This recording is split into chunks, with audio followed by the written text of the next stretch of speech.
Welcome everybody. So thank you for joining us today. We are going over content marketing, and what better time to do it than a really sunny day. So it's better than all the rain that we've had the last few days. So Ian, if you can just go to the next slide. Grand title of creating art with content marketing. We have myself. I look after the marketing for SpotlerUK. Ian is under a number of things. He's our group CMO, and we've got the lovely Adiola, who's our CRM consultant, strategy CRM. So they're going to be taking you through. Don't worry, it's not me, because me and content, we've got a love-hate relationship. We've got Ian and Adiola are the experts on this. But it would be remiss of me not to tell you a little bit about what Spotler does. I know we've got customers on. We've got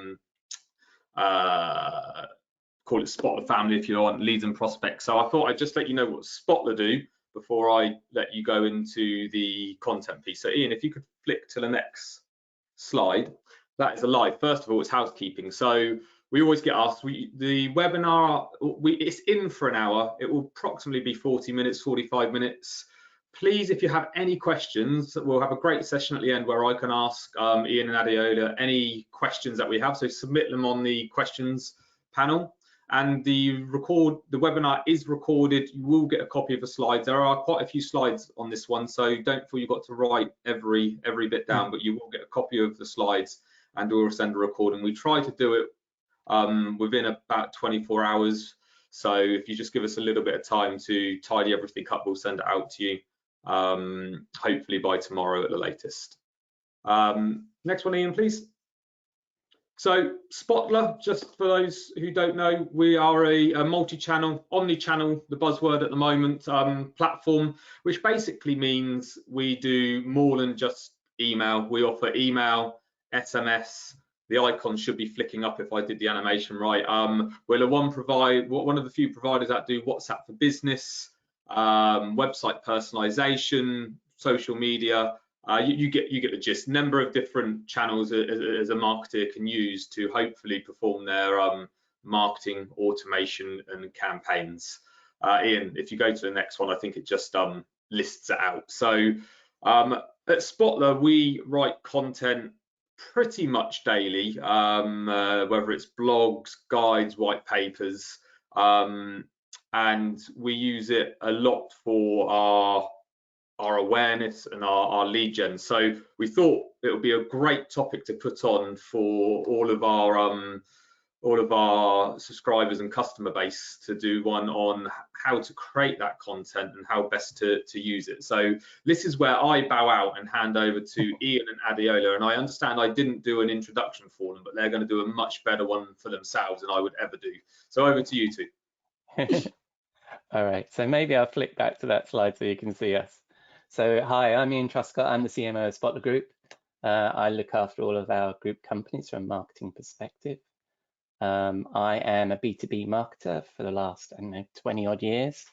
That's my background. I've got a passion for content marketing, product marketing, created a discipline within a discipline within an agency around content marketing. I've been a VP of content marketing in vendors before, so it's kind of something I really enjoy.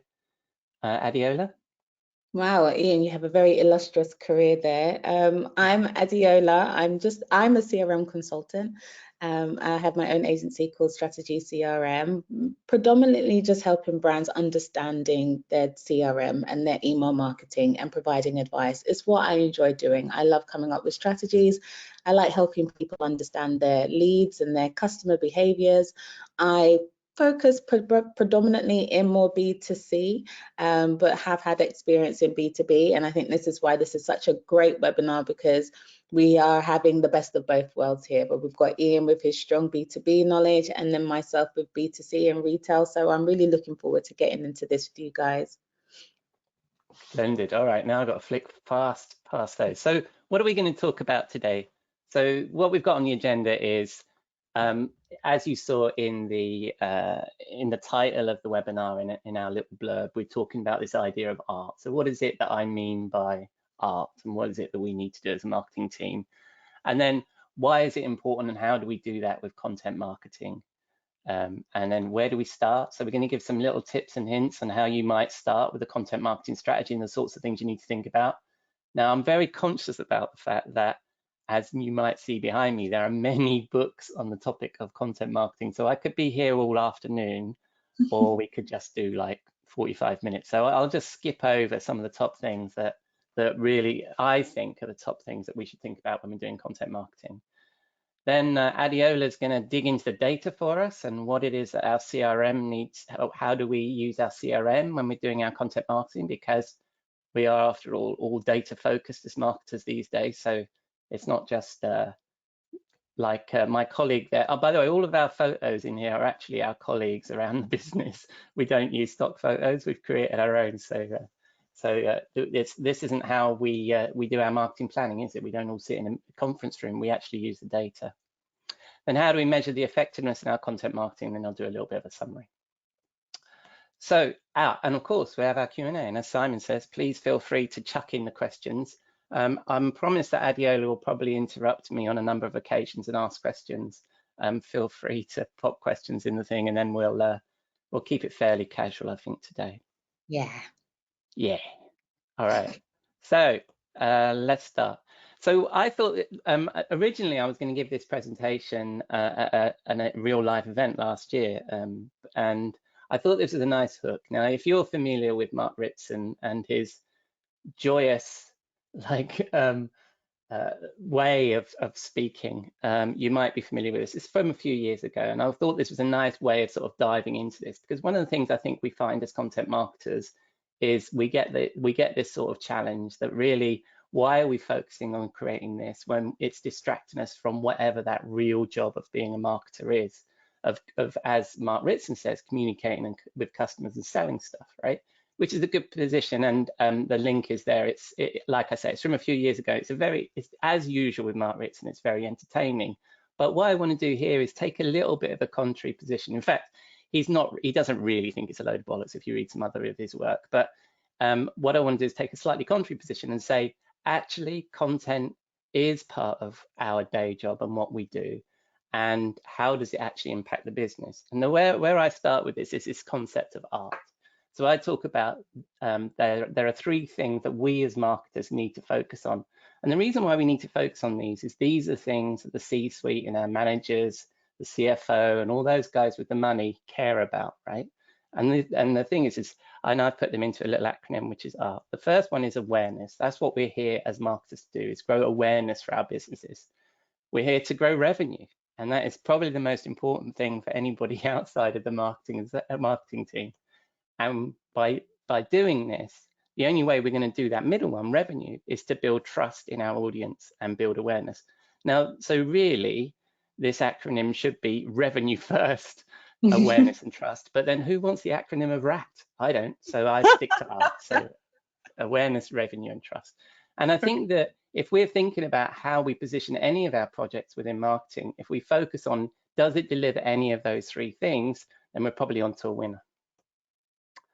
So how does content create art? Where does that play in this? And there's lots and lots of stats that you can read. And I'm in B2B, as I know many of you are. And so if you look at something like the Content Marketing Institute, they do a regular study, and it throws up a lot of kind of the data around why people should do content marketing. And they have some great case studies on there about the sort of the sort of returns that big brands have seen by doing content marketing, and not just some of the standard ones. People like Marriott, all sorts of people like that. But I thought I'd break it down. Like, what are the three? If we were looking at art, what are some of the things that are going to help us create awareness? Well, ideas and not product spread, right? So if you come up with something great in your blog, or if you come up with some great thought leadership, what'll spread is that idea that you've sown. People aren't necessarily going to talk about your products. People aren't going to share about your products on social media unless they're really, really real advocates and fans. And people do that, absolutely. But a good soft way of getting people to share something about yourself and your brand is to have some great ideas. And of course, and this is actually also from Marketing Week and quite a recent thing. And if you look me up on LinkedIn, I posted about this on LinkedIn, is studies show that 95% of your audience in B2B, this is, so Adiola, you need to correct me on where we are with B2C, are not buying, right? Most of our audience at this point are not buying our software and our products, but we want to engage with them. We want to be there ready for when they do consider us. So that's the importance of content. That's the importance of engagement from an awareness perspective. And I mean, for instance, myself, I mean, I've known vendors for years, and it's not until a need comes in one of my marketing teams or with myself that I'll say, oh, I've heard of this organization. Now, I've probably heard about them through their content rather than using their products. And that may be years ago. It could be that you're sowing a seed, and it may be 3 years before somebody comes back around to that buying cycle. So would you say, Ian, that you should not also just have content for the short term, but you should be using your content as a continuous? Yes, absolutely. And I think you may have seen my slides, Adiola, but yes, absolutely. And that's exactly what this is about the fact that this, I mean, content marketing is similar to the arguments for why we should invest in brand, right? We need to invest in brand for the long term. And it's the same with content marketing, is that it's going to be a slow burn. But you've got to realize that people will come around and they will buy, but they're not doing it today. They're not doing it next quarter. They may not be doing it until next year, but you want to remain top of mind for when they do. Oh, and just to add, sorry, in relation to the stats that Ian was talking about for the 95% for B2C, it's around 80%. And that's why most people adopt the abandoned basket program to help recover some of those lost sales, because it is quite high. Yeah, great. Yeah. And then from a revenue perspective, so if we look directly at when somebody's buying our products, you know, again, I'm using B2B examples here, but, you know, there's a lot of studies around how much research people are doing before they'll even speak to you in B2B, right? Before they'll even click on the request a demo or contact us or work with a sales guy. Is, you know, there's various statistics about the fact that now if somebody's in a B2B sales cycle, they'll only spend 17% of that period of time talking to the vendor. The rest of the time they're doing their research. So there's loads of stats about how many pieces of content somebody actually touches. This one from Focus Vision Research says 13, but you'll find all sorts of stats out there from Forrester and stuff that indicates that people, even once they're in the buying journey with you and you're on their shortlist, are going to touch a lot of content.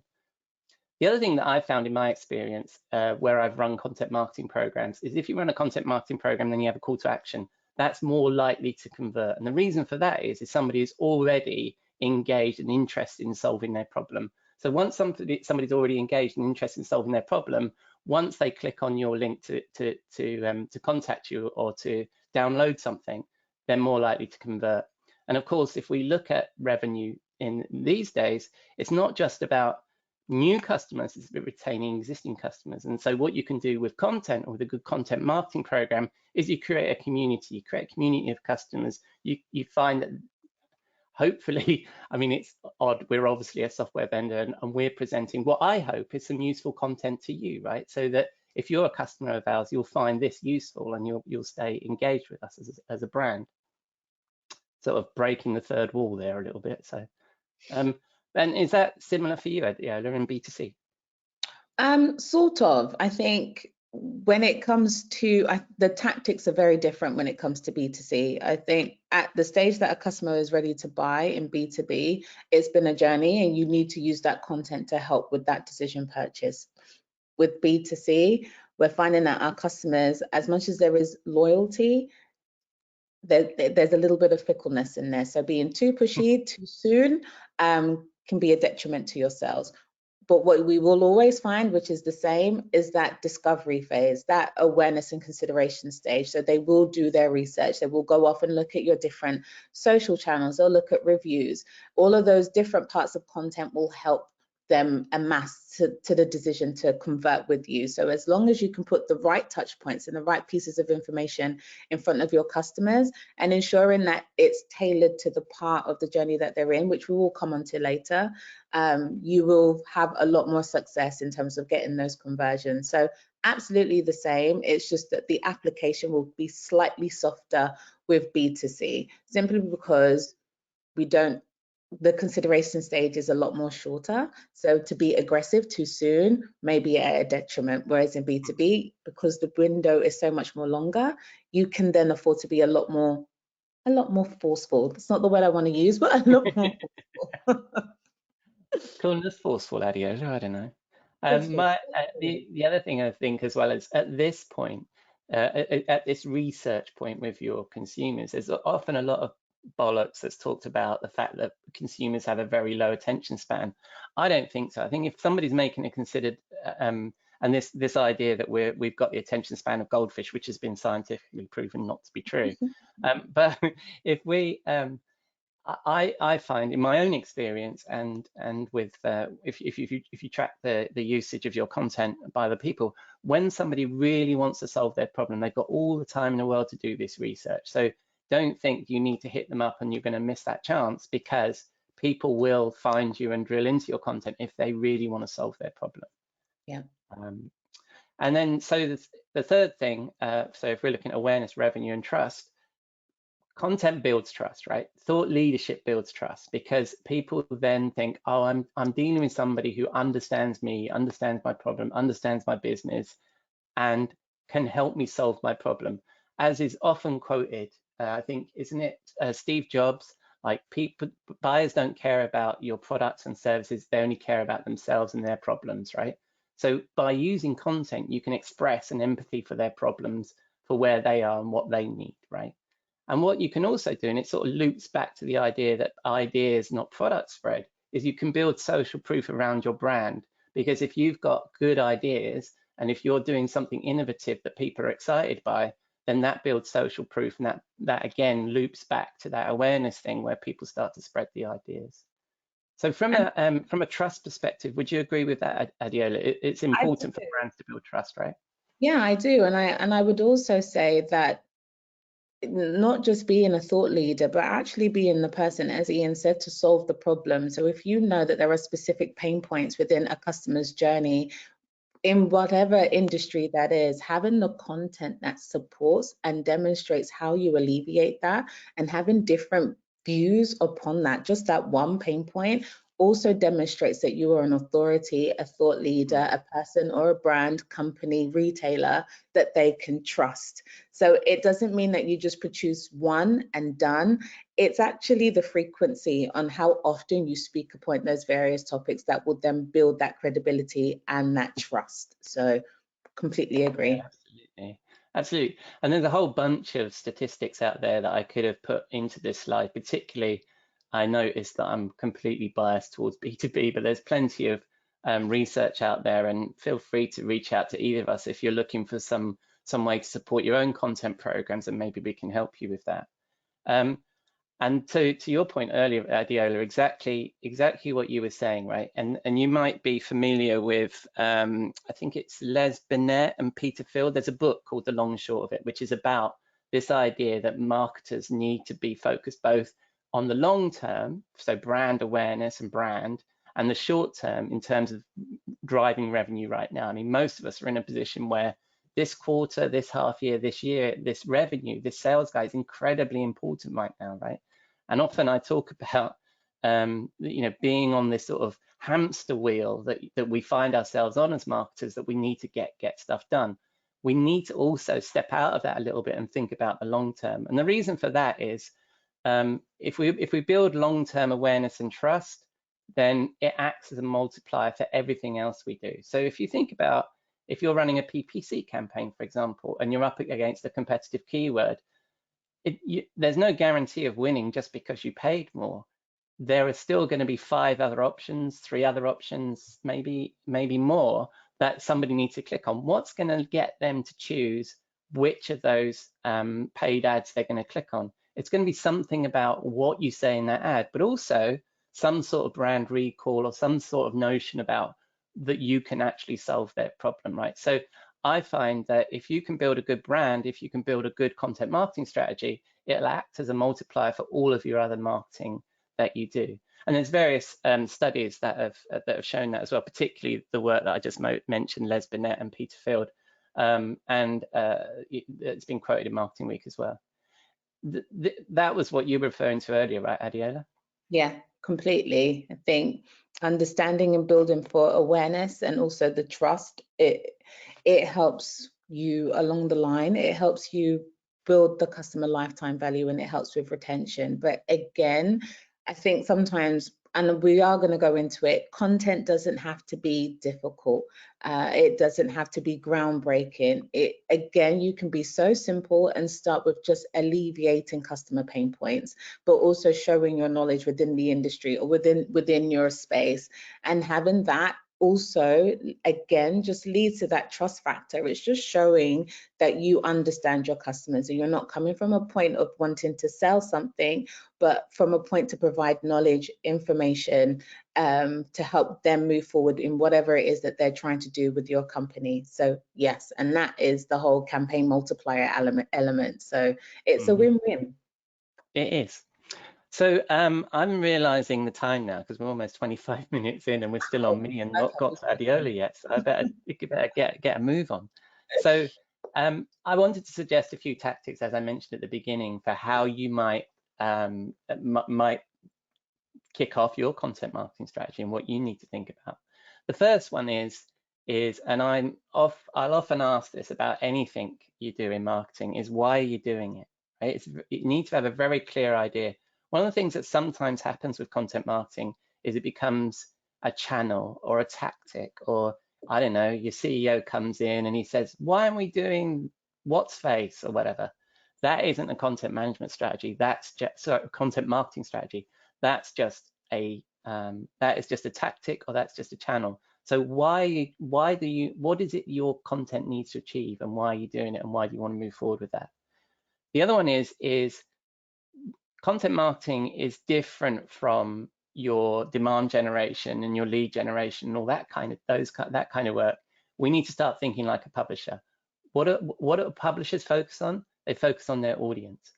What is it that I can do to help this audience more than somebody else? What is my minimum viable audience? What does that audience look like? How big is it? Does it exist even? Are there people that are going to actually care about this content? Are there people around that are going to care about this content if it wasn't there? You know, all those kinds of questions. And at this point as well, is you need to think about your niche. So what is it that you're going to talk about that's going to be unique to you, that you can uniquely help somebody on? I know unique is a tough word to go, but you know what I mean? It's like, how do I have an audience? How do I address that audience? And are they going to actually be interested in my content? And at this point, you're not thinking about selling products. You're thinking about growing an audience, and you're thinking about content. And the thing we mentioned just a moment ago is the important thing here is, and that's the same thing with this idea of thinking like a publisher. The other thing about thinking like a publisher, if I go back to my second point, is this is now everybody's second business, right? Publishing content is everybody's second business. We all do it, right? So we need to, if we can learn from the way that the way media operations, the way publishers work, and implement that in our marketing, then we're going to be better at it. And the third thing, be useful, right? Is what is it about my content that's going to really help my audience? Not just sell my products and sell my services, but how can I help them improve their day job and improve their needs?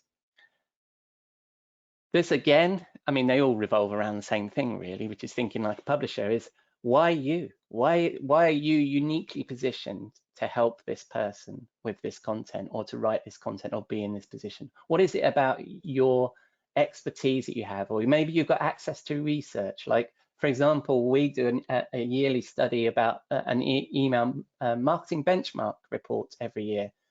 Why us? Because we have the data, because we have a huge amount of data about people's email marketing. So then we share it, and it's a useful resource.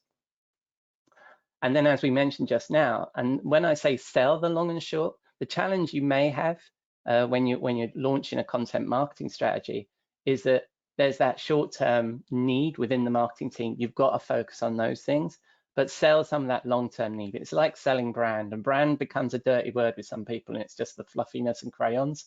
This content marketing strategy has got to be the same. It's a long-term play.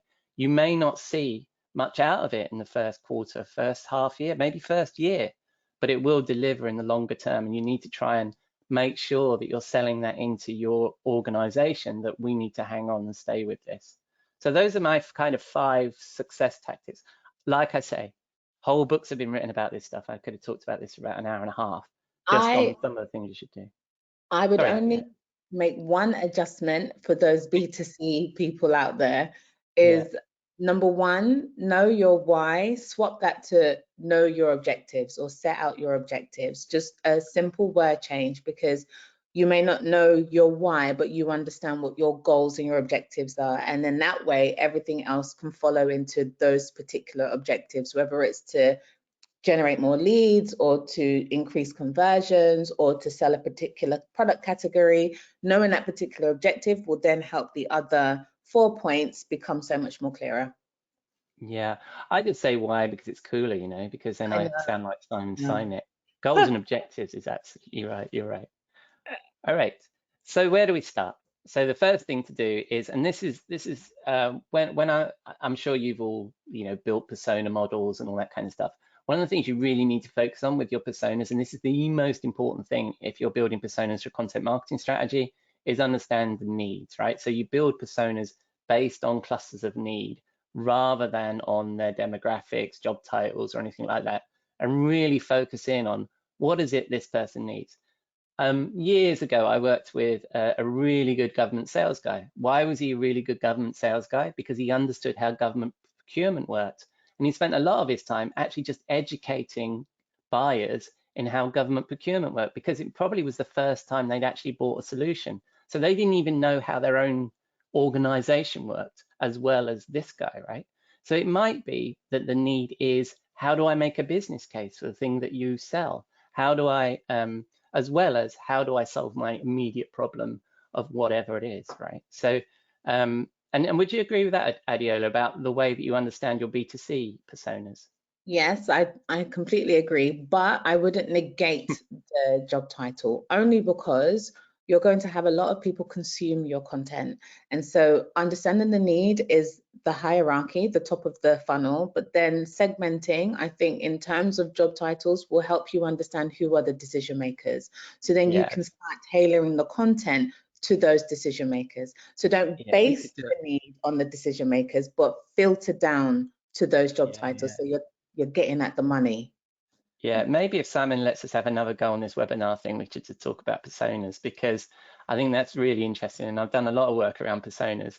And actually, you're absolutely right. It does actually end up being somewhat about job titles as well. But, you know, the job title, the persona then is like executive decision maker or something like that. Yes, exactly. So the need has to be established first and foremost, 100%, but then we narrow it down. Oh, I wish we had even more time. It's not fair. All right. Well, Adiel, you're up. So let's look at the data. Okay.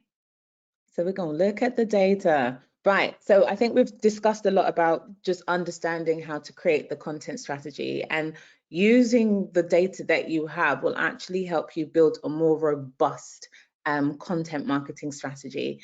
So understanding your customer behavior allows you, or allows your customers to essentially tell you what they're doing or what they're interested in via inferred content suggestion.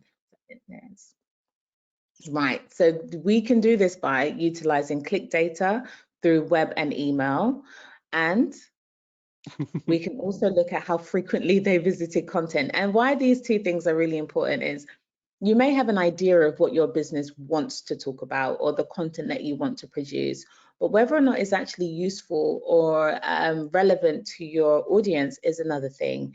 And having those insights, they might not tell you this directly. However, what you can do is use where they're clicking and also the pages in which they're visiting to help you understand what types of content they're looking at and where you need to start focusing your resources. Can we move on to the next one? So measuring intent, this is a great one. So we have loads of people that will come to your website or your platform, absorb your content, but what we really want to do is understand who has the intent. And so that way we can start tailoring more specific targeted journeys to customers that will have a higher propensity to convert. So instead of building generic campaigns that reaches the masses but talks to technically nobody, we want to focus in on people who have the intent, and so we can have customized, really personalized copy and messaging that gets them over the line to converting. And then we've got to strike the right balance. So understanding the data. So once we understand and utilize their web data, we're looking at how frequently they visit us.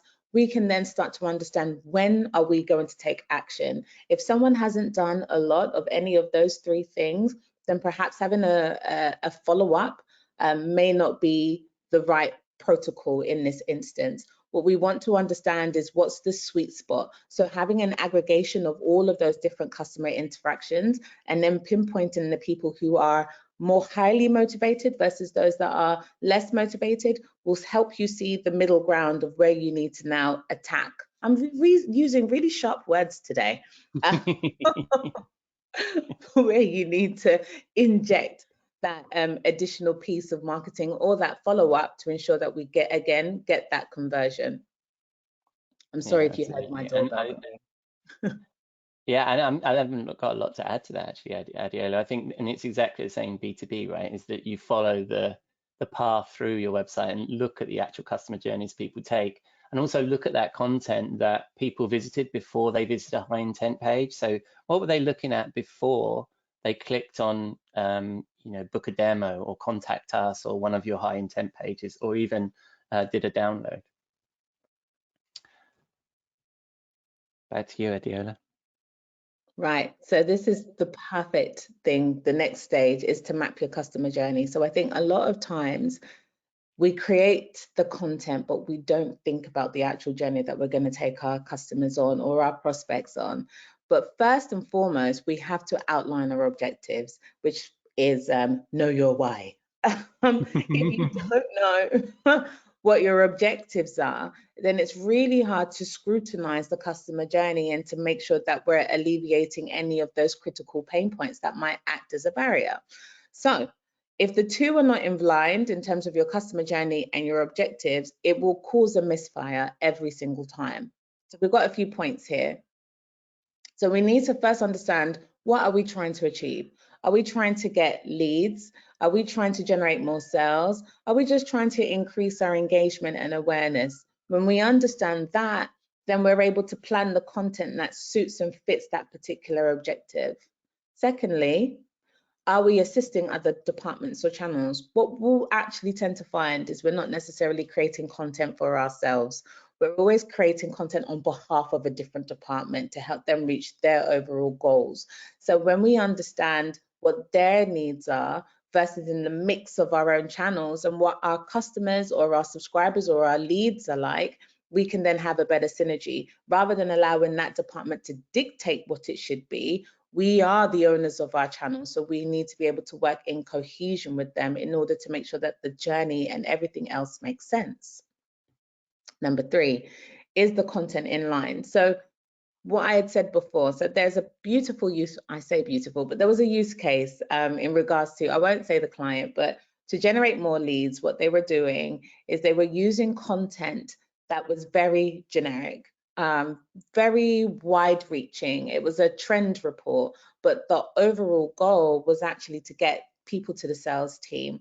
Now, unfortunately, because the content itself was so wide and so generic, what it meant is that when you went further down the funnel, the interest wasn't there to contact sales because the initial objective or the initial hook for that campaign had nothing to do with anyone wanting to require or need assistance. It was more of an educational piece. So that's why you need to ensure that what you're pushing to those leads, prospects, or subscribers is very much in line with the objective. If the two are not aligned, then you'll find that further down the funnel, you're not going to have the right results that you need in order to say that your campaign or your strategy was a success. So good. I like that point, Adiola. I think and sometimes I think I've run campaigns before where the content itself was the thing that somebody was really interested in, and they were actually less interested in the products and services. So you've got to get that balance right. Whereas I was saying you absolutely need to be useful. There's no point in just helping the audience at the detriment of the fact that it's not connected to a product or a service that you offer. Yeah. Sorry. And then finally, I don't know if this is finally, but does the customer journey align with the overall goal? So if the goal, again, we're going to use more of a B2B example here. If the goal is to contact your sales team, if it is to get them to convert, is the journey actually allowing them the opportunity to do that? So if we're taking them to a piece of content that essentially enables and helps them with their decision process, but then there is no CTA that takes them on to contact the sales team, or you're not using your data in the right way to follow up with your customers, then there is a misalignment there again. So that's why it's incredibly important that before you go live with anything, you do the walkthrough yourself to ensure that there are great and clear touch points that allows your customers or subscribers to find a way back to you. Don't let them have to go to your navigation. Don't let them have to go to contact us. If you've already consumed or absorbed their data in one way, shape, or another, don't ask them to re-put that information back in. Make the journey itself as seamless as possible and remove any friction that you can. Friction, absolutely. And I think this builds quite nicely, actually, the potential blockers. And that's what I was talking about. Review the customer journey and ensure that those friction pain points are removed so that we can have a smoother conversion. Because the last thing that you want, I think there is a study that shows that even with abandoned baskets, the biggest reason why people abandon their checkout is because, one, they don't really understand what's going on in the checkout if you have too many metrics going on in there. But two, if the journey itself is complicated. If there's too much kerfuffle, they just say, forget it, I'm out, right? And it's the same when we're consuming content. If you're making me go to Jericho and back just to contact you, I'm just going to say, forget it, and I'm going to go to somebody else. So this is why we need to ensure that we remove any blockers whatsoever to the point of conversion. I love it. A couple of things I'm going to add there, which is kerfuffle and Jericho and back are now going to be in all of my marketing planning. Love it. All right. I wanted to jump onto this, Adiola, because I wanted your opinion on this. So when we were chatting about having this conversation, I wanted to talk about gating. It's a big hot topic, and I wanted to get your take on it. So to gate or not to gate, what do you think? Okay, so what we know is 80% of the content is actually gated, which is quite interesting. However, you need to gate in accordance to your goals. No, put it on there. So if you want to generate brand visibility, awareness, and education, don't put a damn gate. Leave the gate wide open because you want them to be able to absorb that information. You need them to be able to find out more about you, to understand the services that you provide, to understand how you can alleviate some of their pain points, but also so that you can demonstrate that you are a thought leader. You are one of the bigger players in the industry. Even if you're a small business, don't use the word bigger player to put you off. You're still a big player in the small scale of things, so do not worry. However, if the goal is actually to generate leads, what you want to do is actually create your gated content for that specific purpose, only because what you don't want is to have an influx of people that essentially just hover around on your database and don't actually do anything. They don't engage with your content, kind of essentially harm your metrics. You put in a lot of work to produce this content, so you want to make sure that the right people are seeing it. So with lead generation, gated content works really well because at least you know that there is an invested interest. They're happy to trade off their information for the value piece that you're creating in order for you to continue that conversation with them. But what you must also understand is someone will only part with their information if the content is of value. So you don't want to just gate generic content. Gate content, such as what Ian had said earlier, is the email benchmark report. That is information that you probably can't get anywhere else because it's data that is unique to them. So as long as you have content that is unique to you, that can't necessarily be generated elsewhere, someone else can do a lookalike of it, but it's not necessarily their data. It's not your data that they're using. Gate it because it's of higher value. Absolutely, and there should be a tension within your marketing team about gating and not gating. I think if you're not having that conversation, then there's probably something wrong. Because for me, from a content marketing perspective, I'm going to say don't gate, right? I want these ideas to be shared far and wide But of course, from a demand generation perspective, we absolutely have to gate. So really good point there, Adiola. And then it's kind of all says the same thing, but gate for the journey. So as we said, if it's brand visibility, usually someone is in the awareness consideration phase of their customer journey. So there wouldn't be the most appropriate place to gate. Remember the customer journey whenever you're doing anything, because there are 3 stages. We have the awareness stage where someone is just understanding and finding out who you are. The consideration phase, and we all know what this is, it's when someone is now deciding and using extra additional content to help them make that final decision. And then we get to the decision stage where they're probably now at the point where they want to convert with you and may want to know a little bit more deeper about the products you serve or the services that you deliver. So at that stage, usually at the decision stage, is where we would want to gate, because that's where we want to then be able to build that relationship. We want to have the follow-on conversations. So be aware of the customer journey and apply gated versus non-gated in accordance to where they are. Yeah, absolutely. And one of the things I've found with gating content as well is, so for example, I was at a vendor and we spent a lot of money on a forester report. And what we found was, and of course you have to gate it because you spent a lot of money on it, but actually what we were getting through was a lot of shit leads, to be honest with you, because people were more interested in the content and less interested in us. So I think the reason for gating can't be around effort or cost of the content. It's got to be, as Adiola says, the appropriateness is for that part of the customer journey and how useful that content is to you, like a quid pro quo of usefulness to you and to the buyer in terms of the buying process. I really like that, because actually you can get quite attached to the amount of effort and resources that's put into something. So you want to gate it, which is actually, you're absolutely right, is not the right lens to look at things. Yes. Yeah, I had an argument. I actually posted on LinkedIn about not gating content. And I actually had one of my networks say, then people are coming and stealing my content. And so if you think about the fact you created some content, if you give it away for free, you give it away for free. They're not stealing it. So and there was quite a lot of passion involved in that conversation, I can tell you. Anyway, so staying with you, Adiola, how do we then measure the effectiveness? Okay, so I think what we need to establish here first is there's 2 different factors to consider. So you do have your web content, so content within your website versus email content. So lots of people utilize the email as a great way to facilitate the effectiveness of content, especially when it comes to nurture campaigns in that perspective. So it doesn't necessarily always have to be a blog post. Your nurture campaign can be a content strategy. So just remembering to review your metrics as close to the overall objective. So let's say if the objective is generally just to build awareness, then we want to start looking at, and we're going to go into this actually, but if it's to generate awareness, what we want to ensure is that we have as many eyes on the page rather than looking at, let's say, the number of opens in an email. The closer we can get the metric to the overall objective, that's how we'll know how successful that particular campaign or content was.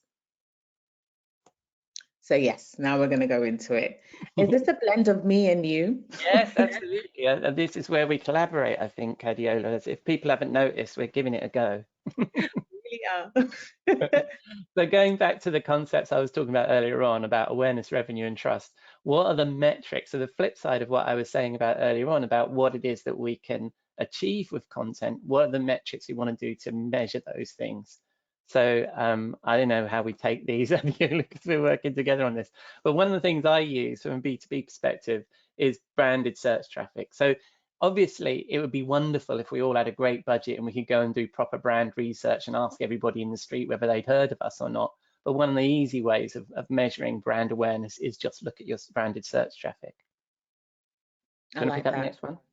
Yeah, and then social vanity metrics. I think this is a really nice way in terms of awareness to see the reshares, the likes, the engagement that you have in terms of social media is a great way to understand how your content is doing. When you publish your content online, whether that's on LinkedIn or on your blog, you want to also have a look at those metrics as well to see, are people reposting it? Are they sharing it? Are they sending off to their colleagues? That helps you have a great indicator as to whether or not that's the piece of content that you should be producing more of. And then if we look at revenue, then obviously all of us marketers, we need to look at attribution and contribution. Often quite difficult to do first touch attribution. And I like to think about contribution. So what contribution did marketing make in this particular deal? Sorry, Adiola. That's hard to determine from an email perspective. Yeah, and then if you're looking at revenue and you're looking at your content, you're looking at what exactly as Adiola was talking about earlier on, which is about looking at your customer journey. So what content at the bottom of your funnel are people engaging with? So that's a good measure that you're influencing revenue. So are people looking at things like pricing or any of those kinds of high intent pages that they're going to be interested in? And that's what I really meant with drive to intent pages. Adiola? No, anything on this leave me with Bofu. I don't know. Well, I just thought I'd say bottom of funnel, and then I ran out of room, so I just Bofu. And then finally, you have customer engagement or customer content engagement. So I think we all know what that is in terms of how many times someone is actually clicking on the read time, the dwell time on your content as well. Does that come up secondly? Yeah, so that they're all interlinked. So how does someone engage with your content? Are we getting enough readerships? Are we getting those views? That will help you understand, one, are we in line to make money? But two, is the content serving its objective? And I guess now we move into trust. And that's the revenue and the trust are really nicely interlinked, because with customer content engagement, dwell time and page session is a great way of understanding and building trust, because the more time they spend reading your content, absorbing your content, but also going on to different pages and following up and reviewing other pieces of content that you've created, establishes that connection and that trust, which will then ultimately lead to the revenue. Yeah, absolutely. And some of these are metrics of not just revenue and stuff. So I think if you're getting shares, likes, and backlinks, that's an indication of trust in your content. I think as Adiola said, you can look at how much time people are spending on your pages. Are they actually reading the whole page? Are they bouncing right out? And of course, the biggest sign of trust really is when people sign up to your content, because often they're signing up to your future content. They're not signing up to the content item they've just read. They're trusting you that your next piece of content will also be good, right? So those are the kind of metrics to consider. So this is all you, Adiola. I feel like we'll have to whisk because I know we haven't got time. But otherwise, Simon won't let us play on this thing again. Right. So using data to inform your decisions. So now that we've created the content, what can we do? So we can automate and create automations based on the level of intent. So we mentioned that earlier. So if we have overlaid all of our different data points, we now know who are our key target audiences, who we need to focus and create a more tailored journey for, versus those that we can leave and have a lot more of a generic content strategy with them, but also brand. So as Ian had mentioned before, using brand and data to balance the long term with the short term. So we're having a better understanding of how we can create. Now I feel rushed, you know, like countdown. Give me control. So having a balance between the long term and the short term. So creating content and using that data to inform what will be great for a long-term strategy versus what will be a really great quick win. And then segmentation, as we had said in the beginning of the presentation, establish the need, but it's great to then segment a little bit further by looking at, let's say, job title, or looking at the actual engagement on the website. How many times have they visited your website within the last 30 days? How much pieces of content have they consumed within the last 15 days? Overlay all of that information to then understand the intent and build up pockets of segments that you can then target specifically. And then personalize. We have all of this information on them, so we can use the personalization and these insights to keep the conversation going. The biggest thing that you don't want to do is to collect their email address, collect their data, and then go silent. right? Use that information to build out an automation, a contact strategy where you keep that conversation going so that you are constantly front of mind, but you're also priming them to convert. Splendid. Well, we'll come to some conclusions, and apologies, we are overrunning ridiculously. Like I say, Simon, you're never going to let us play on this thing again, but let's give this a go. So conclusions. In summary, content marketing creates art, much against what Mark Ritson says, and art is the job of marketing. We need a clear objective. I think you've heard objective, goals, whys, all throughout this presentation from both me and Adiola. You need to think like a publisher, be audience first, think about how you can be useful to them, build personas based on needs, as well as obviously job titles, as Adiola said. Map your customer journey and map the content to your customer journey and use data to inform those decisions. And then keep the conversation going with personalization, and not just, and you use data, not just a meeting room with a whiteboard. So just making fun of my colleagues there.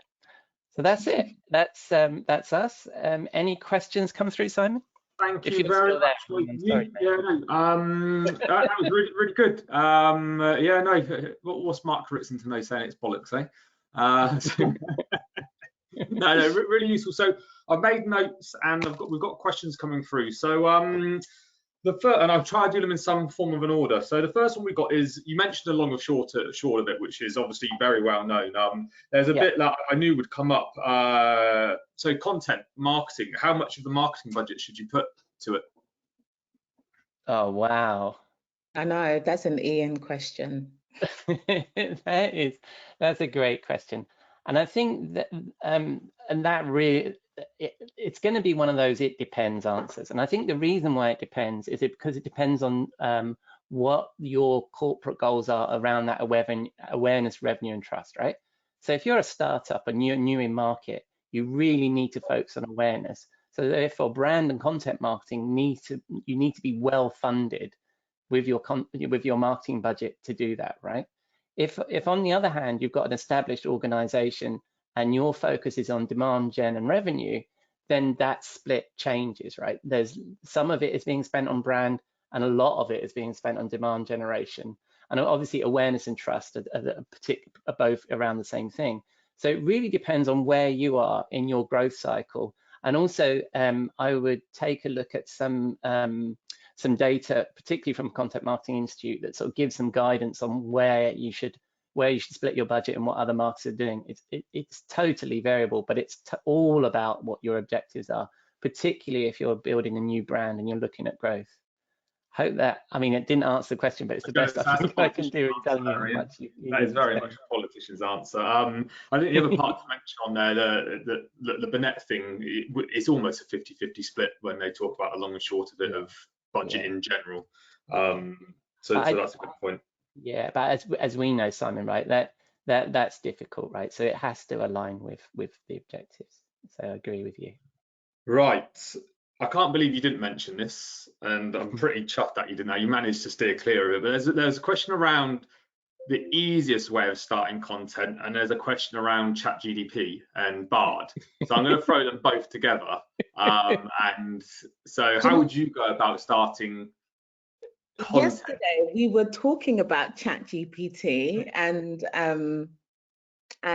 how it can be used to create content, but I guess because we were talking about so many other things, we just didn't flow it in. But but there is actually a really world-renowned car manufacturer. I mean, they said it out loud, Volvo, because they already did a presentation on it. And they actually are a very small team, so they produce a lot of content and they do a lot of high-end content. So I'm assuming that they have budget, but when it actually comes to the copywriting of that content, they use an AI tool called Jasper, and they've now frequently referred to Jasper as a part of their team. So when they need to write emails quite quickly and their content team are not readily available and they have to get something knocked out, Jasper is who they go to, and he essentially learns your brand tone of voice and begins to create content that is in line with your branding. So I think using AI or ChatGPT in a way in which it can not necessarily replace, but be in addition to your content is a great way of just kind of getting things out readily that you need to have activated quite immediately. But in terms of where to start, for me, because I think B2B and B2C is very different, or to an extent, I would actually focus on your customer journey first and look at the journey and see where do you find the drop off. So GA has some great analytics and it will show you in terms of the funnel where you start to lose people, right? And that's a really nice place to start, because if you can then start creating content that helps alleviate where that drop off occurs, then at least then you're combating a particular issue, right? So you're kind of closing that leaky bucket within that funnel, and then you can start expanding outwardly, looking at other areas to potentially target using content. That would be my just on that point there, you mentioned they've got a small team. Do you know what they've got at Volvo House, just for context? I feel like there's like 4 of them. Okay. I was expecting bigger for a big company like Volvo. So. Yeah, no, not in the email marketing side of things. Yeah, it's like 4 or 5 of them, very small. Okay. Right, you mentioned measurements there, and there's been a couple of questions on here about measuring. I think part of that measuring is there's a question that I'd like to raise about, are you seeing an effect on those numbers with, you mentioned GA and cookie control consent. So if you look at the ICO website, and that they did an announcement that they've lost 90% of traffic because of cookie consent, whereas there are other sites saying 10, 20%. But that kind of idea now of being able to use GA as a measurement tool is still a valid one. It's just it might not be on as much data as you used to have. So I guess my point on that is how you find it, but also for everybody on the session is, don't think if your figures are going down, it doesn't mean that your traffic's actually going down, is my kind of one bit. But yes, that's the kind of question. 100%, I do. So essentially it's the same with MPP, so Apple Mail Privacy Protection, where, you know, the pixels in terms of opens, Apple gave their users the option to actually just to kind of unsubscribe from being tracked, so that we can't really truly identify an open. So it does inflate the results. So some people will feel as though their results or their opens are, you know, through the roof, but actually they could have more or less stayed the same. So we're coming into a world now where tracking and utilizing that data is becoming a lot more harder, because people want to be in control of their data and how their data is used, which is absolutely fine. However, this is where the premise of building your own first-party data comes incredibly important. So where we've relied so much on third-party cookies and utilizing those vendors to help us understand our customer data, we already have the customers on our website. So it's now down to us to start building out those different data flows, whether that's in a Power BI module, whether it's in a form of Tableau. We own that data essentially. So if we're able to collect as much first-party data on our customers as possible, then we can start leaning into our own metrics and having those understandings of what is and isn't working. It's going to be difficult because not everyone will have the resources to create their own data platform. I understand that, but we have to start getting into the ideas of building out our own data, and you can use email to do that too. So if you start essentially just looking at the simplest things such as click data. So if you have an email that's very much geared towards just understanding what they want and then utilizing where they click as a way to build out that data in terms of interest and helping you understand the longevity of certain pieces of content, then that's another way of kind of going around certain things and going back, you know, almost to the Stone Age, but it's way. You've got to start something. There's a great point in there on the chat, someone saying human or AI, if you don't get your brief right, you were mentioning the smart objectives as such, it doesn't matter who's writing the content, it's not going to work. So briefing into your marketing team or to agency seems to be quite vitally important, and having those objectives around those briefs.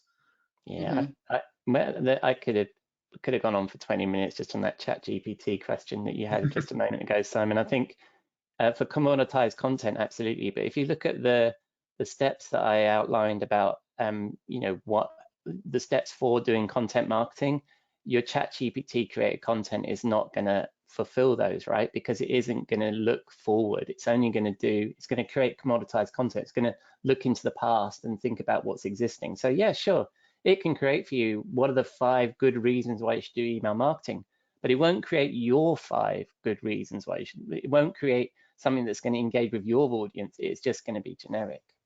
We've got 2 more that I just want to cover before we finish off. Someone's mentioned about content journey. So you were talking about content journey. They're suggesting their content isn't linear. It's more horizontal. So how would you kind of go about creating content for people at different stages of a journey when it's not kind of a straight down kind of thing? It seems like they've got different audiences across different planes, if that makes sense. I'm not sure anybody's buying journey these days is completely linear anyway. There's a lot of studies around that people jog about in the different parts of the process and different parts of the funnel. It's really about understanding what is it that your buyer needs at each stage in order to make a purchase, and recognize that also, I mean, for me in B2B, and it's different for you, Adiola, but is that for us, there's a buying committee. So not everybody's going to be at that same stage. So you need to be covering all the bases with your content. So it's really about, so some of it is, I don't think we can always drive somebody down a process and down a nurture these days. What we need to do is we're laying out like a buffet and let people have their pudding before their starter and their main course, right? Is because that's the way they want to consume the content. And also the fact that if there's a committee buying, there's going to be people that are going to really understand your space and they're already going to be on the dessert. And there's other people that are going to be, what the fuck is this stuff all about? And they're going to be at the beginning. Apologies for swearing. They're going to be at the beginning, and then they're want to know the basic content. So it's really about having content coverage across all of it, and then allowing people to find, like to find their story, to build their own adventure with your content. I agree. For anybody that wants it, Smart Insights has a great content matrix that helps you plot out the types of content you can use and kind of and what. It wouldn't be a marketing grid without a 2x2, would it? So it's good to know. Last one. Where is it? Yes. So not all gates are as secure as others. I got this on your image here. You had a really secure gate. So I wanted to get to that part about gating content, and there was a question, there was a few comments there about the more you ask for somebody, the less form fills you get. So as Adiola was saying, having it at the right stage, but even if you're just gating content and it's low level content or tofu, I know Ian had bofu earlier, tofu content, in most cases, all you need for that nurture process is what is an email address. I guess that's the same for B2B and B2C in that scenario. If you do go down the gated routes and you have different tiers of content of mofu, bofu, tofu, if you keep it that structure. Yeah. But you can also, I think, don't be discouraged by the fact that even if you are gating and you're collecting an email address, that's the end of it, because you can use that nurture journey to do progressive profiling. And I think a lot of us forget that we still have other opportunities to build out that matrix in terms of who that customer is. So yes, you're absolutely right. Asking everything at the jump is very off-putting, because all I want to do is read what you've written. I don't want to give you my life story. I think when I wanted to get my house evaluated, I know we're out of time, but it's really quick. They started asking me silly questions, and all I wanted to do was book an appointment that I just thought, forget it. I'm just going to go somewhere else. So it's the same. We as human beings are, maybe not the attention span of a goldfish, but we're in a sense of instant gratification. So if they can just deliver one piece of information now and you collect the rest later, it's absolutely fine. And that's how you use your nurture journey to do that, to progressively profile. So at every different stage, you're asking them to release a little bit more information about themselves. And that's how you can build a picture on your leads. Absolutely. Yeah, I'd say the cardinal sin on that scenario is if someone does give you the time to give you their details, is doing nothing. We see it quite often sometimes.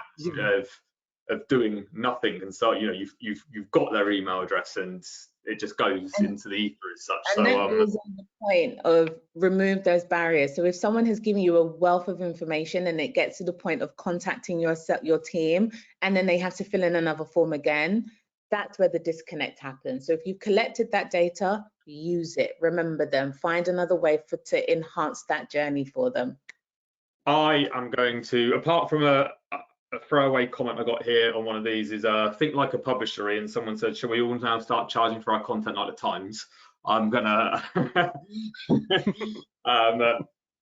ignore that one is such, but maybe thank you. Meet your organisation and been a bit Exactly, cool. yes. It depends how big you want to grow, if you like Murdoch or something. But so thank you both for your time. I think that was really, really good. Just before we go, Ian, if you go to the next slide, I always finish with this because these are coming up. So Google obviously are not Google are changing to GA4, Google Analytics 4. Universal Analytics will no longer work, I think, June or July. So make sure you've got the codes up.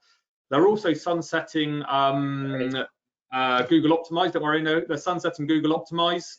So if you do the A/B testing, even for content, when you're using different tones of voice or different colors, different text, you might use Optimize for that. So make sure you have a look at other tools. Obviously, I'm going to shout Spotler on that one. We've got a split testing tool. We've got some more great webinars coming up over the month of May. Believe it or not, we're ramming them in. So we've got one about our journey builder, one about transactional emails.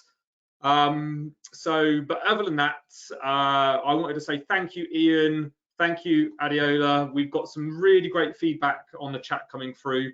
If anybody on this wants to contact Ian or Adiola, then obviously hit them up on LinkedIn. I'm sure you'll find them or on the websites. I love a good chat. Sorry?